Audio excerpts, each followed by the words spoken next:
हम लोग सीटेट के लिए सोशल साइंस का 30 मोस्ट इम्पोर्टेंट सवाल करने वाले हैं।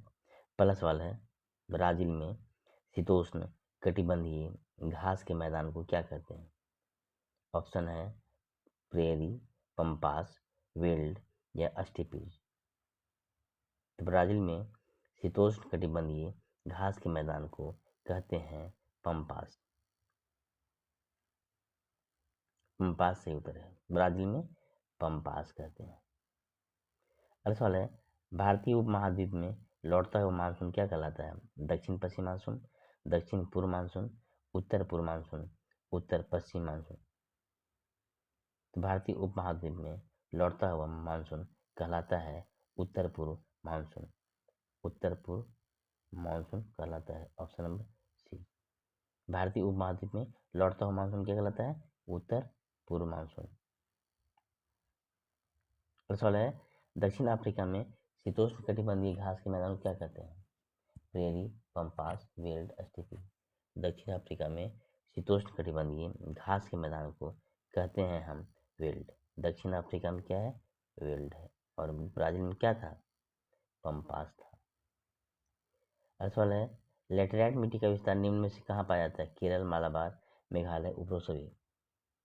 तो लेटेराइट मिट्टी का विस्तार तीनों जगह पाया जाता है, केरल में भी, मालाबार में भी और मेघालय में भी। तीनों जगह लेटेराइट मिट्टी का विस्तार पाया जाता है। अगला सवाल है, यूरेशिया में शीतोष्ण कटिबंधीय घास के मैदान को क्या कहते हैं? प्रेयरी। यूरेशिया में शीतोष्ण कटिबंधीय घास के मैदान को क्या कहते हैं? Prairie, pampas, veld, steppes. तो स्टेपीज कहेंगे किसको? यूरेशिया में शीतोष्ण कटिबंधीय घास के मैदान क्या कहेंगे? स्टेपीज कहेंगे। यूरेशिया में स्टेपीज कहेंगे। अगला सवाल है, भारी वर्षा से अत्यधिक निछालन वाले क्षेत्रों में कौन सी मिट्टी पाई जाती है? काली, लेटेराइट, जलोढ़, पर्वतीय। तो भारी वर्षा से अत्यधिक निछालन वाले क्षेत्रों में लेटेराइट मिट्टी पाई जाती है। लेटेराइट इसका सही उत्तर है। अगला सवाल है, ऑस्ट्रेलिया में शीतोष्ण कटिबंधीय घास के मैदान को क्या कहते हैं? ऑस्ट्रेलिया में शीतोष्ण कटिबंधीय प्रेरी, पम्पास, वेल्ड, डाउन्स। तो ऑस्ट्रेलिया में शीतोष्ण कटिबंधीय घास के मैदान को कहेंगे हम डाउन्स। डाउन्स इसका सही उत्तर है, ऑस्ट्रेलिया में डाउन्स। ब्राज़ील में पम्पास कहेंगे। यूरेशिया में स्टेपीज।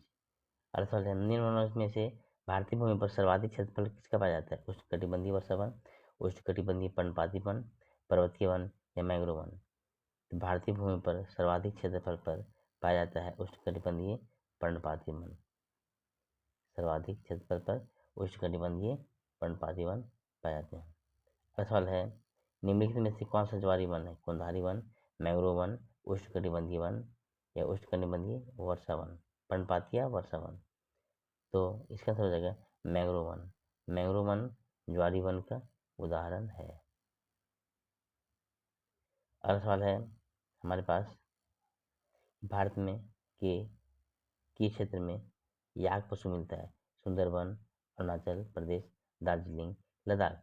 भारत के किस क्षेत्र में याक पशु मिलता है? इसका आंसर हो जाएगा लद्दाख। लद्दाख में हमारे पास याक पशु उपलब्ध है। अगला सवाल है, जो ज्वारी वन किन क्षेत्रों में पाए जाते हैं? क्षारीय क्षेत्र, दलदली क्षेत्र, तटीय क्षेत्र, उपरोत्सवी। तो ज्वारी वन जो है सो ये उपरोत्सवी तीनों क्षेत्र में पाए जाते हैं। धारीय, दलदली और तटीय तीनों क्षेत्रों में पाए जाते हैं। अगला सवाल है, भारत के किस राज्य में ग्रीष्म ऋतु में सामान्यतः काल बैसाखी हवाएं चलती है? पश्चिम बंगाल, असम, उड़ीसा, बिहार।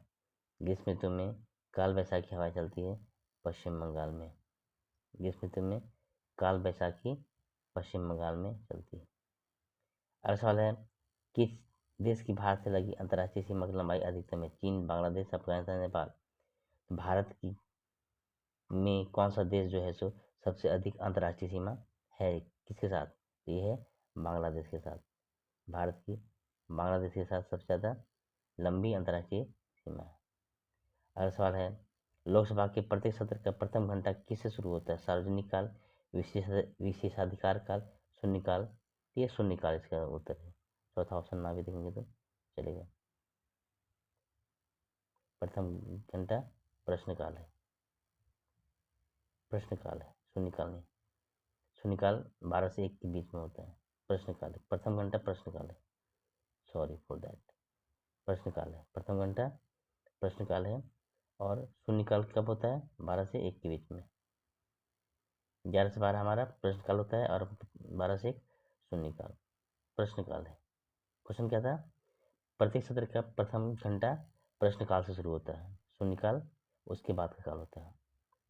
कंफ्यूजन सवाल है, किस देश की भारत से लगी अंतर्राष्ट्रीय सीमा की लंबाई न्यूनतम है? चीन, बांग्लादेश, अफगानिस्तान, नेपाल। भारत से लगी अंतर्राष्ट्रीय सीमा की लंबाई न्यूनतम है हमारा अफगानिस्तान के साथ। अफगानिस्तान के साथ हमारा न्यूनतम है अंतर्राष्ट्रीय सीमा। अगला सवाल है, निम्नलिखित में से किस आदिवासी समाज को खेल में विभाजित किया गया है? संथाल, भील, गोंड, अहोम। किस आदिवासी समाज को खेल में विभाजित किया गया? अहोम को। अहोम इसका सही उत्तर है। अगला सवाल है, इनमें से कौन सी मृदा में नमी ग्रहण करने की क्षमता बहुत अधिक होती है? ऑप्शन है मरुस्थलीय मृदा, जलोढ़ मृदा, काली मृदा, पर्वतीय मृदा। तो कौन सी मृदा में सबसे अधिक नमी होती है? इसका आंसर हो जाएगा काली मृदा। काली मिट्टी में सबसे अधिक क्या होता है? नमी ग्रहण करने की क्षमता होती है। अगला सवाल है, निम्नलिखित में से ग्रहों का कौन सा संयोजन गैसीय ग्रह कहलाता है? बृहस्पति, शनि, यूरेनस, नेपच्यून। बृहस्पति, मंगल, पृथ्वी, नेपच्यून। शुक्र, बृहस्पति, मंगल, शनि। मंगल, शुक्र, शनि, यूरेनस। तो कौन सा संयोजन है जो बृहस्पति, शनि, यूरेनस, नेपच्यून? यह है जो गैसीय ग्रह। बृहस्पति, शनि, यूरेनस और नेपच्यून में क्या है? गैस पाया जाता है। चारों में बृहस्पति, शनि, यूरेनस और नेपच्यून को गैसीय ग्रह कहते हैं।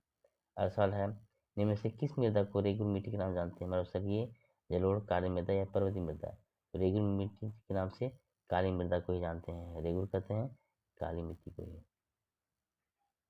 अगला सवाल है, किस सरकार को आमतौर पर प्रतिनिधि के रूप में जाना जाता है? लोकतंत्रीय, राजतंत्रीय, एकतंत्रीय, अबंता। तो लोकतंत्रीय इसका सही उत्तर है। लोकतंत्रीय सरकार को क्या कहा जाता है? प्रतिनिधि के रूप में जाना जाता है। अगला सवाल है, निम्नलिखित में से कौन सा एक नवीकरणीय संसाधन नहीं है? भूतापीय, ज्वारीय, जल विद्युत, जीवाश्म ईंधन। तो नवीकरणीय संसाधन ये ऊपर का 3 है। चौथा जो जीवाश्म ईंधन है वो नहीं है नवीकरणीय, अनवीकरणीय। बाकी भूतापीय, ज्वार और जल विद्युत नवीकरणीय संसाधन है, इनका पुनः आ जाते हैं सब। अगला सवाल है, इनमें से किस संत को भारत में ईसाई धर्म को लाने के लिए जाता है? Saint Thomas, saint Peter, saint Paul, saint Francis. तो भारत में ईसाई धर्म लाया था हमारा सेंट थॉमस। सेंट थॉमस जो है सो भारत में ईसाई धर्म को लेकर आया था। अगला सवाल है, इनमें से कौन सा मानव विकास सूचकांक एजीआई घटक नहीं है? प्रति व्यक्ति आय, जन्म के समय जीवन प्रत्याशा, सकल पंजीयन दर, स्वास्थ्य और एवं पोषण। मानव विकास सूचकांक का घटक नहीं है स्वास्थ्य और पोषण, ये मानव विकास सूचकांक में नहीं आता है। अगला सवाल है, निम्नलिखित में कौन आदम निवारक कृषि में शामिल है?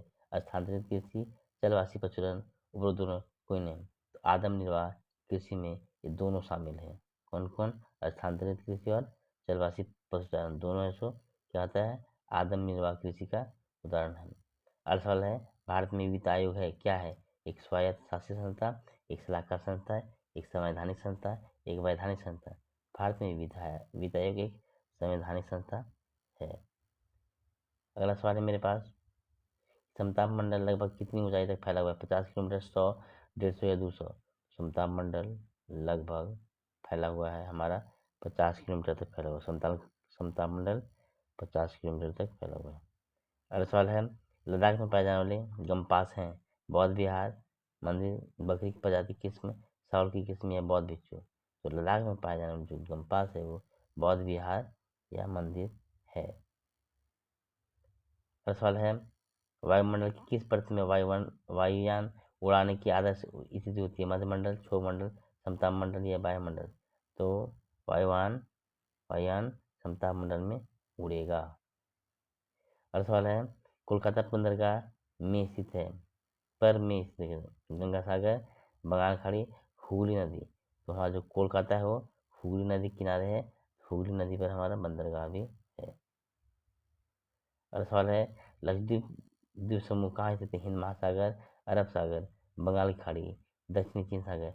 लक्षद्वीप द्वीप समूह है सो अरब सागर में स्थित है। ये था अंतिम सवाल। नेक्स्ट अगली वीडियो में। Thanks for watching.